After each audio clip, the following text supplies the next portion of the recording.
नफरत फैला रहे हैं ये भारत के दुश्मन है, ये भारत के संविधान के दुश्मन है, ये अंबेडकर के दुश्मन है, ये गांधी के दुश्मन है, ये मौलाना अबुल कलाम आजाद के दुश्मन है, ये मुजाहिदीन आजादी के दुश्मन है।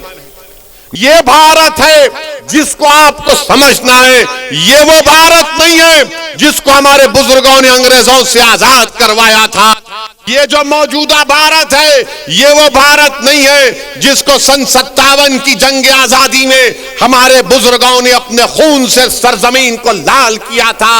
अगर हमने इस मुल्क को आजाद किया, इसमें बढ़ चढ़कर हिस्सा लिया, हमने काला पानी की सजा काटी, हमने सावरकर की तरह अंग्रेजों से अपनी जान की भीख नहीं मांगी, तो आज हमारे वतन में हमको धमकियां दी जाती है। अरे कौन सी जमहूरियत की तुम बात कर रहे हो?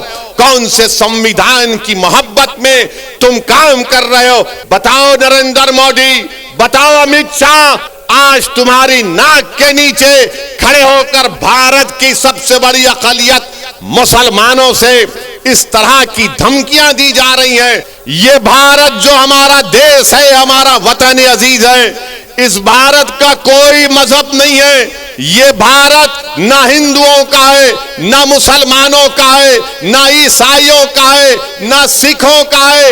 ये भारत किसी का भी नहीं है, ये भारत सबका है, चाहे वो खुदा को मानता हो या ना मानता हो। ये भारत की खूबसूरती है। बीजेपी इसको सिर्फ एक मजहब से जोड़कर ये बताना चाहती है कि ये मुल्क सिर्फ एक मजहब का है या एक आरएसएस की आइडियोलॉजी के मानने वालों का है। आरएसएस वालों, तुम क्या एक मिसाल पेश कर सकते हो कि मुल्क की जंग आजादी में तुम्हारे कौन से लोगों ने अंग्रेजों के खिलाफ आजादी में हिस्सा लिया? क्या तुम्हारे किसी एक लीडर का तुम नाम बता दो। अरे तुम तो अंग्रेजों से मिले हुए थे।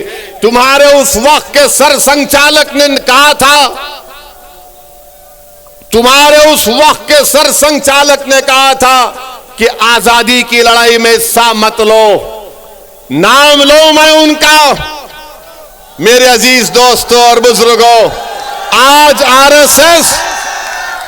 आरएसएस भारत के मुसलमानों को देशभक्ति सिखा रही है। जब जरूरत थी अंग्रेजों के खिलाफ लड़ने की तो आप तो खामोश बैठे हुए थे। जब जरूरत थी जेल को जाने की तो आप अपने घर में बैठे हुए थे। अरे हमने हर मैदान में इस मुल्क को अंग्रेजों की गुलामी से आजाद करवाया। नरेंद्र मोदी की जबान से आप कभी नहीं सुनेंगे कि आरएसएस ने इस मुल्क की आजादी के लिए अपना खून या पसीना बहाया। नरेंद्र मोदी बात करेंगे औरंगजेब की, नरेंद्र मोदी बात करेंगे शिवाजी की। नरेंद्र मोदी कभी बात करो सन 57 की जंग आजादी में। बताओ ये लोग आज जो नफरत फैला रहे हैं इनका क्या रोल रहा? इनका कोई रोल नहीं रहा। बात करते हैं तो जिना की बात करते हैं।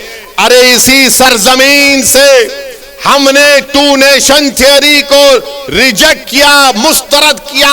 हमने इंडियन नेशनलिज्म और कॉम्पोजिट कल्चर की बात की थी।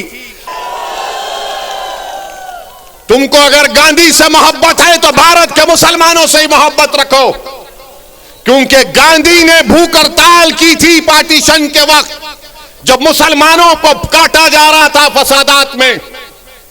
एक दिन नहीं, 2 दिन नहीं, गांधी ने कई दिन भूख हड़ताल की और इस शर्त पर अपनी भूख हड़ताल को गांधी ने खत्म किया था कि मुसलमानों की जान और माल की हिफाजत करनी चाहिए। कुतुबुद्दीन बख्तियार काकी के आस्थाने को जला दिया गया था। गांधी ने कहा कि उसको बनाना पड़ेगा, तब मैं भूख हड़ताल खत्म करूंगा। अरे गांधी से मोहब्बत है तो मुसलमानों से नफरत क्यों है? तुमको बताओ हमको। मेरे अजीज दोस्तों और बुजुर्गों, ये बात को आपके सामने इसलिए बयान कर रहा हूं ताकि ये जो रात अंधेरी है, मैं पिछले 5 साल से कह रहा हूं, मेरी तकारीर उठाकर देख लो कि ये अंधेरी रात लंबी रहने वाली है। ये अंधेरी रात लंबी रहने वाली है। याद रखो मेरी इस बात को। हां, इस अंधेरी रात में सेकुलर जहन रखने वाले हमारे हिंदू भाई आज भी हैं, जो इस अंधेरी रात में जुगनू की तरह चमक कर कुछ उम्मीद की शमा जलाए बैठे हैं। मगर याद रखो, ये अंधेरी रात है जो नफरत फैला रहे हैं, ये भारत के दुश्मन हैं जो मुसलमानों को खत्म करने की बात कर रहे हैं, ये भारत के दुश्मन हैं, ये भारत के संविधान के दुश्मन हैं, ये अंबेडकर के दुश्मन हैं, ये गांधी के दुश्मन हैं, ये मौलाना अबुल कलाम आजाद के दुश्मन हैं, ये मुजाहिदीन आजादी के दुश्मन हैं।